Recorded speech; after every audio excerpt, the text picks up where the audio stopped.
오늘 용인에서 확진자가 나왔습니다. 연휴 기간 강원도 여행 그리고 서울 이태원 클럽을 방문을 했고요. 또 수원, 성남 음식점, 병원 등을 다닌 걸로 확인이 되면서 집단 감염 우려가 커졌습니다. 네, 이 상황 어떻게 보고 계신지 한림대 강남성심병원 이재갑 감염내과 교수와 이야기 좀 나눠보겠습니다. 안녕하세요, 교수님. 네, 안녕하세요. 네. 자, 오늘 용인 확진자로 인해서 집단 감염 우려가 다시 커졌다라고 봐야 될 정도인지요? 일단 제 상황은 좀 더 지켜봐야 될 상황이긴 한데요. 네. 그러니까 이런 사례가 발견됐다는 것 자체가 저희한테 시사하는 바가 크다라고 말씀드리는 게 더 맞을 것 같습니다. 그래서 왜냐하면 이제 전형적으로 저희가 제일 걱정했었던 이제 연휴 기간에 느슨해진 사회적 거리두기 모습을 드러냈고, 또 가장 걱정하는 이제 유흥업소를 중심으로 확인된 사례고, 또한 이게 생활 속 거리두기 시작될 때 이제 확인이 됐잖아요. 네. 다행히 좀 진단이 좀 빨리 돼서 이제 이분이 직장을 가기 전에 진단이 된 것 같아 다행으로 생각은 되는데, 만약에 이제 생활 속 거리두기 상황과 맞물렸으면 직장 내에서의 이제 대량 발생 이런 것도 가능했었던 상황이거든요. 그래서 전국적으로 이런 사례가 몇 명이라도 나온다면 국내에서도 이제 생활 속 거리두기에 맞물려서 환자가 늘어날 수 있는 그런 상황이 될 수 있는 그런 부분을 시사하는 거기 때문에요. 방역 당국도 상당히 긴장했을 겁니다. 네. 자, 특히 이 클럽을 방문을 한 얘기가 많이 나오고 있습니다. 5개 클럽을 이제 방문을 했다고 해요. 아마도 클럽 하핑이라고 해서 이곳 갔다 저기 갔다 이런 식으로 젊은이들이 많이 하는 것 같은데, 그러면은 한 2,000명 가량의 사람이 있었을 수 있다라는 이야기가 나오고 있어요. 클럽에 있었던 사람들의 신원 파악이 가능할까 싶은데요. 그렇죠. 그러니까 요새 이제 그 방역 지침 때문에 명단을 네. 적어놓기는 하는데요. 네네. 근데 대부분 이름이랑 핸드폰 번호 정도로 적는데, 이제 사실은 음. 이제 거기를 방문하기를 알리고 싶지 않은 분들 입장에서는 전화번호 제대로 안 적을 수도 있는 거고, 또한 일부는 들어가다 보면 들락날락 하다 보면 이제 확인이 안 되는 분들 당연히 있을 수밖에 없거든요. 그래서 이제 이런 상황들이 사실 역학조사를 하기 상당히 힘들게 만드는 조건이어서, 아마 여러 가지 다양한 방법을 통해서 동시간대에 이제 그 업소에 있었던 사람을 찾느라 아마 그 방역 당국이 상당히 고생을 할 가능성이 높습니다. 그렇군요. 또 이 클럽이 사실은 좀 특정한 클럽이잖아요. 이렇다 보니까 내가 거기 갔었다라고 이야기를 하고 이렇게 스스로 나서는 분들도 상당히 조금 주저하지 않을까. 사회적으로 또 여러 가지 이야기가 있으니까요. 사실 이제 그런 정보들 자체가 공개가 안 됐었으면 오히려 낯설 상황이거든요, 이 네. 상황은. 근데 아마 이제 기독교 보수 언론이나 이런 데서 아마 이제 밝혀진 거로 생각은 들긴 드는데요. 그래서 왜 그런 언급들을 해서 역학조사를 더 힘들게 만들었나 이런 생각도 사실 듭니다. 그렇군요. 아예 그냥 보통 클럽이었다 하면은 괜찮은데, 이게 네. 이제 특정하게 또 이야기를 하는 바람에 오히려 더 나서기 힘들게 만든 그런 부분이 없잖아 있다라는 말씀이신데요. 예, 맞습니다. 네. 근데 이분이 해외여행 이력도 없고요. 또 기존 방역망에 잡히지도 않는 그런 지역사회 감염자라고 볼 수가 있는 거죠? 그렇죠. 이제 어디서 노출된지 본인이 전혀 기억을 못 하시잖아요. 그러니까 이 위험 요인 자체가 발견이 안 됐기 때문에, 그러니까 이 상황 자체가 제일 우려되는 거는 아직도 우리나라의 지역사회 내에 확진되지 않은 분들이 있다는 거를 이제 반증하는 결과거든요. 그러니까 확진 환자가 지역사회 내에서 숫자가 많지는 않았더라도 아직도 이렇게 조용한 전파가 일어났다는 거를 전형적으로 드러내는 부분들이기 때문에, 그래서 사실 이런 부분에 있어서 저희들이 제일 엄두해야 될 부분들이 있어 지역사회에 어느 정도의 활성도가 남아있는지에 대한 모니터링을 강화해야 된다는 말씀드린 이유가 이제 이런 상황 때문입니다. 네. 많은 분들이 지금 우리가 이제 생활 방역으로 돌아갔는데 그래도 굉장히 주의해야 된다. 이거 언제 다시 쳐질지 모른다라는 얘기들을 많이 하셨거든요, 전문가분들께서.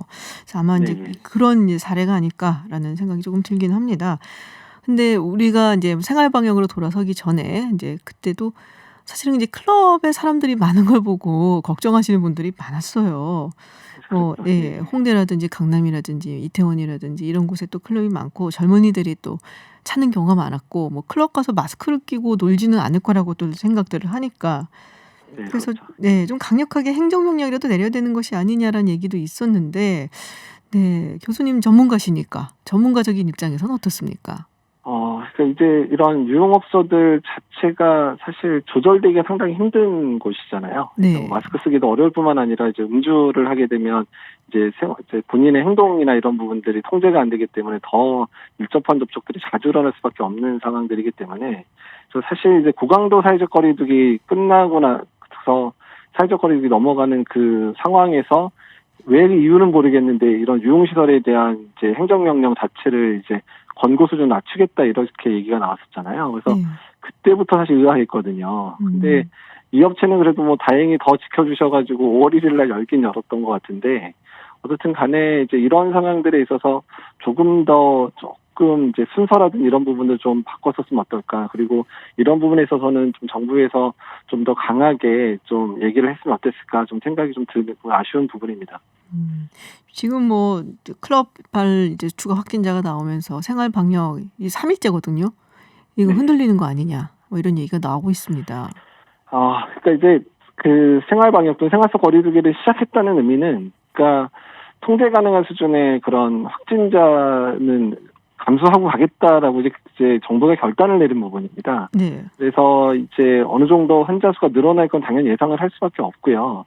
그러니까 그에 따라서 이제 뭐 선별진료소라든지 의료 체계라든지 이런 쪽에서 만반의 대비는 하고 있어야 되는 상황이고, 다만 이런 상황들이 뭐 이 사례 하나로만 끝난다면요 다행인 상황인데, 만약에 전국적으로 이런 사례들이 늘어나고 확진자의 숫자가 만약에 급격히 늘어나는 상황이라 그러면 정부에서도 얘기했던 대로 다시 이제 뭐 고강도의 사회적 거리두기든 사회적 거리두기든 다시 거꾸로 돌아갈 수는 언제든 있는 상황이기 때문에 이런 상황에서 확진자의 추이라든지 또한 지역사회 내에서의 감염의 양상들을 계속 분석하면서 그런 준비들은 해야 될 것 같습니다. 이 지금 이제 생활 방역으로 들어갔다고 해도 다시 뒤돌아서 뭐 상황을 봐서 고강도의 사회적 거리두기로 돌아가지 말란 법은 없다. 이런 말씀이시죠?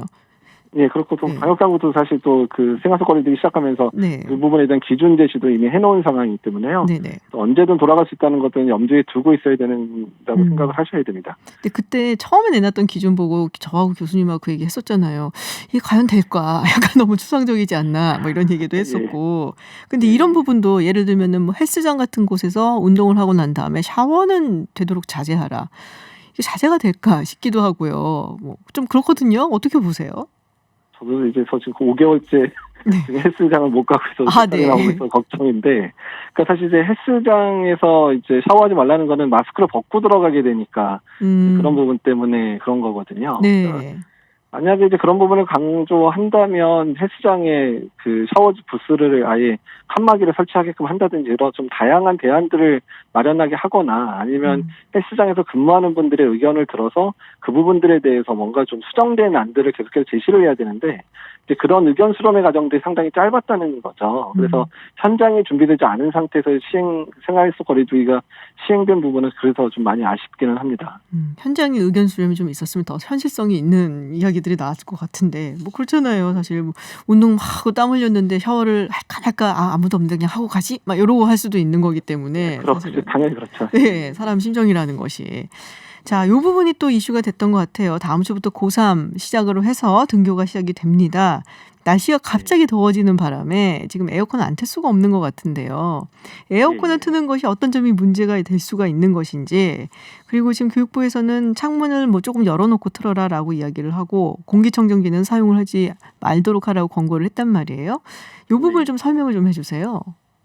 그러니까 이제 아직까지 연구가 많은 편은 아니긴 한데요. 네. 근데 이제 몇몇 이제 뭐 코로나19 상황에서 나온 논문이라든지 예전에 이제 기체역학과 관련돼 있는 그런 논문들 쓰신 분들의 얘기를 들어보면, 그러니까 에어컨이 틀어지게 되면 기류가 형성이 되잖아요. 그렇게 네. 되면 혹시 이제 그런 바이러스에 감염된 사람의 침방울이 나왔을 때 그 기류 때문에 이게 1~2m 안에서 떨어져야 되는 상황인데 혹시 이제 확산되면서 좀 더 먼 거리까지 확산될 수 있는 이제 문제가 있지 않겠냐 이런 언급들이 계속 나오고 있거든요. 네. 네, 그러다 보니까 이제 에어컨을 틀게 되면 오히려 이제 혹시라도 더 많은 사람이 감염되는 게 아니냐라는 우려가 있기는 있고, 사실 뭐 우려를 할 만한 합리적인 이유가 있기는 있는데요. 일단은 그렇다고 에어컨을 안 틀게 하면 또 덥고 답답하고 이러면 마스크 더 벗게 되고 땀을 많이 흘리면 마스크가 젖으니까 더 답답해지니까 더 벗게 되는 상황이 발생하기 때문에 네. 일단은 여러 가지 전문가들의 의견을 이제 청취하고 있는 거로 알고 있고요. 그래서 일단은 에어컨의 방향에 맞춰서 그 반대쪽 방향에 그 창문을 열어두거나 이래가지고 어쨌든 공기 흐름이 이제 그 환기가 잘 되게 하는 그런 구조 형태로 가게 하면 좋겠고요. 에어컨 자체도 너무 이제 그 바람의 세기를 좀 낮추면서 온도를 낮출 수 있는 그런 설정이 되는 게 있다면 어떤 바람의 세기를 좀 낮춰서 하는 방법들도 고민해야 될 것 같습니다. 그러니까 바람이 너무 세면은 그게 더 많이 날아갈 수 있다는 말씀이신가요? 예, 그 부분이죠. 예, 예. 그래서 바람의 세기를 조금 낮춰서 그 위험도를 좀 낮춰보자라는 말씀이신 것 같아요. 예, 그리고 그다음에 더 중요한 건 환기를 반드시 시켜서 공기 밀폐된 공간 안에서의 그런 바이러스의 농도가 올라가는 것들을 좀 최소화시켜야 되는 거는 또 중요한 문제입니다. 네, 알겠습니다. 네, 교수님 오늘 말씀 고맙습니다. 예, 감사합니다. 네, 지금까지 한림대 강남성심병원 이재갑 감염내과 교수였습니다.